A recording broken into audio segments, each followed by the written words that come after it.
हरे Krishna everyone, आप सभी का स्वागत है इस पॉडकास्ट में।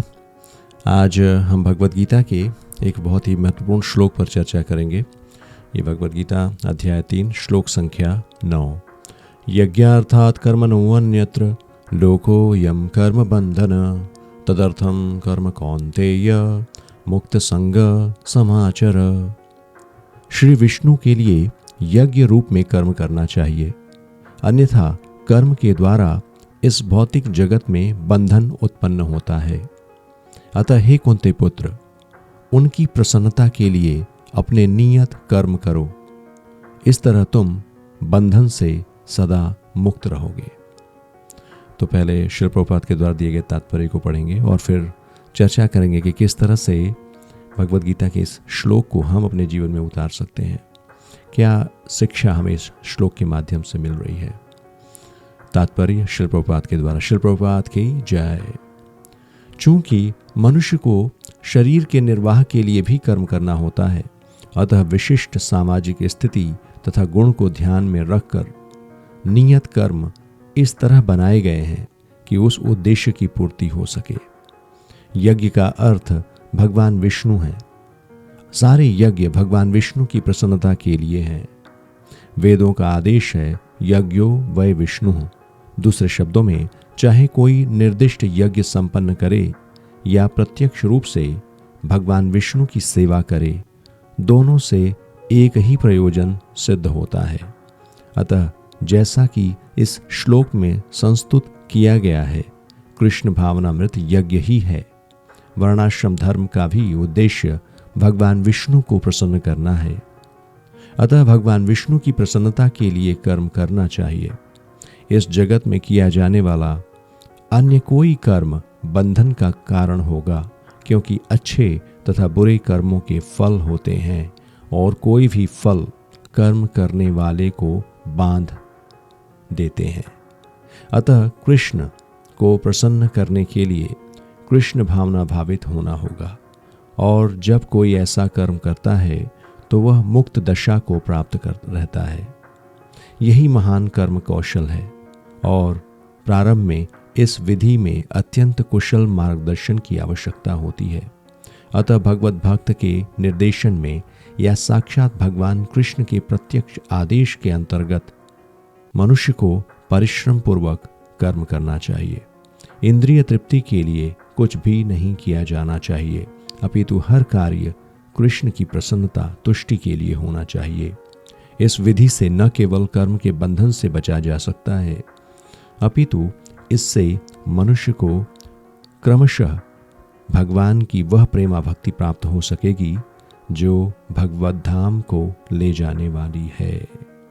हरे कृष्ण। तो इस श्लोक का अर्थ कि जो कर्म हम भगवान की प्रसन्नता के लिए करते हैं वो यज्ञ कहलाता है, और यज्ञ का उद्देश्य है भगवान की प्रसन्नता, और यज्ञ करने से हम बंधन से मुक्त होते हैं। तो इसको हम समझेंगे कि किस तरह आज के इस मॉडर्न कॉन्टेक्स्ट में, आज की इस मॉडर्न लाइफ में कैसे इस श्लोक को हम अपने जीवन में अपना सकते हैं, इनकी शिक्षा को, और बंधन से मुक्ति यानी जो भी समस्याएं हैं, चिंता है, तनाव है, इन सब से कैसे हम मुक्त हो सकते हैं। तो सबसे पहले हमें ये समझना है कि हम जो भी कर्म करते हैं, अगर वो कर्म सिर्फ अपने स्वार्थ के लिए है या अपने इंद्रिय तृप्ति के लिए है, तो ऐसा कर्म कष्ट का कारण बनता है।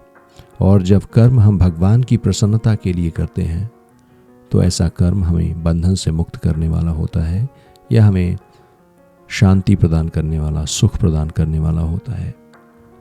तो आज हर कोई कर्म कर रहा है। कोई नौकरी कर रहा है, कोई बिजनेस चला रहा है, कोई घर संभाल रहा है। लेकिन क्या आपने इस बात पे कभी गौर किया है कि सुबह से रात तक काम करने के बाद भी संतोष नहीं मिलता? प्रमोशन के बाद भी तनाव और दबाव बना रहता है।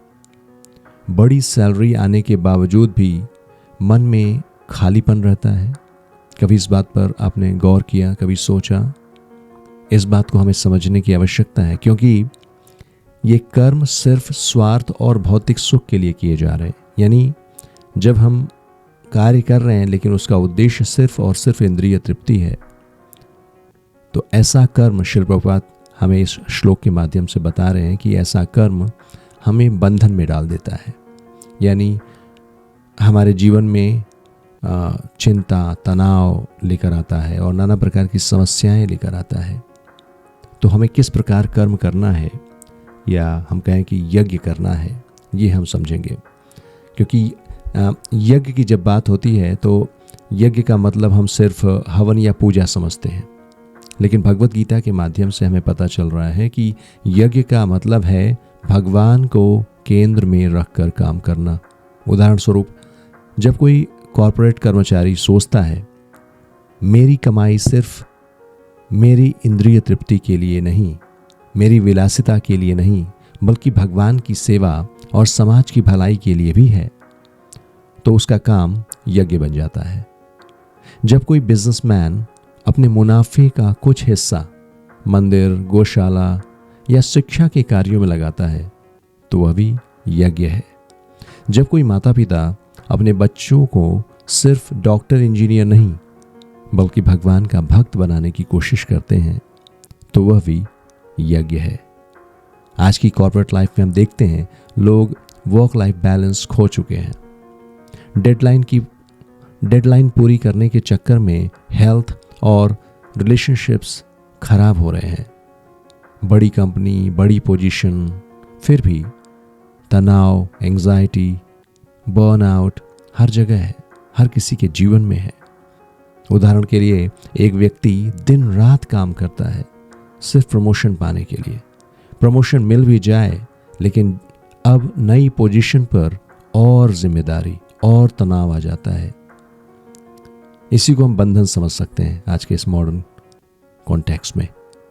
दूसरा व्यक्ति वही काम करता है लेकिन सोचता है भगवान ने मुझे यह काम दिया है, मैं पूरी निष्ठा और ईमानदारी से करूंगा और अपनी कमाई का एक अंश भगवान की सेवा और समाज के कल्याण में लगाऊंगा। अब उसका वही काम बंधन नहीं बल्कि साधना बन जाता है। आइए समझते हैं कि कॉर्पोरेट और प्रोफेशनल जीवन में हम अपने कर्म को कैसे यज्ञ बना सकते हैं। हमें किन बातों का ध्यान रखना है, इस बात को समझना है कि यज्ञ यानी भगवान की प्रसन्नता के लिए किया गया कर्म ही वास्तव में हमें जीवन में शांति, सुख दे सकता है, बंधन से मुक्त कर सकता है। हमें कर्म का त्याग नहीं करना है, लेकिन कर्म को कैसे यज्ञ बनाना है। तो सबसे पहली बात, जो भी हमारा कार्य है, काम को सेवा मानना है। यानी ऑफिस में काम को सिर्फ बॉस या कंपनी के लिए न देखें। यह सोचें मैं भगवान की इच्छा से यहाँ पर हूँ और यह कार्य उनकी सेवा है। दूसरी बात, कमाई को शुद्ध करें, यानी जो भी सैलरी या मुनाफा आपको मिलता है उसका एक हिस्सा भगवान और समाज की सेवा में लगाएं। यह छोटी सी आदत आपके धन को शुद्ध कर देगी। इसीलिए शास्त्रों में दान की विधि है, यज्ञ दान तपश्चैव न कार्यम न त्याज्यम कार्यमेव तत्। ये समझाया गया है, बताया गया है कि किसी भी व्यक्ति को यज्ञ और दान इसका त्याग नहीं करना चाहिए, क्योंकि ये हमारे हृदय को शुद्ध करते हैं। तीसरी बात, टीम स्पिरिट और सहयोग की भावना। ऑफिस में दूसरों से ईर्ष्या या प्रतियोगिता की भावना के बजाय सहयोग और सेवा भाव रखें। यही गीता का मुक्त संग कर्म है, आसक्ति से रहित कर्म। चौथी बात, प्रसाद और साधना। सुबह आधे घंटे, 1 घंटे, जो भी आप समय निकाल सकते हैं, भगवान के नाम का जप करना, भगवत गीता पढ़ना और घर का जो भोजन है वो भगवान को अर्पित कर प्रसाद बनाना। यानी जो भी हम खाते हैं उसको भगवान को अर्पित कर प्रसाद के रूप में ग्रहण करना। यह सब मिलकर हमारे कर्म को यज्ञ बना देता है। और जो भी परिणाम हमें प्राप्त होता है उसको भगवान पर छोड़ना। ऑफिस में प्रोजेक्ट कर रहे हैं, मेहनत कर रहे हैं, लेकिन परिणाम की चिंता में न जलें। प्रोजेक्ट करें, मेहनत करें, लेकिन परिणाम की चिंता में न जलें।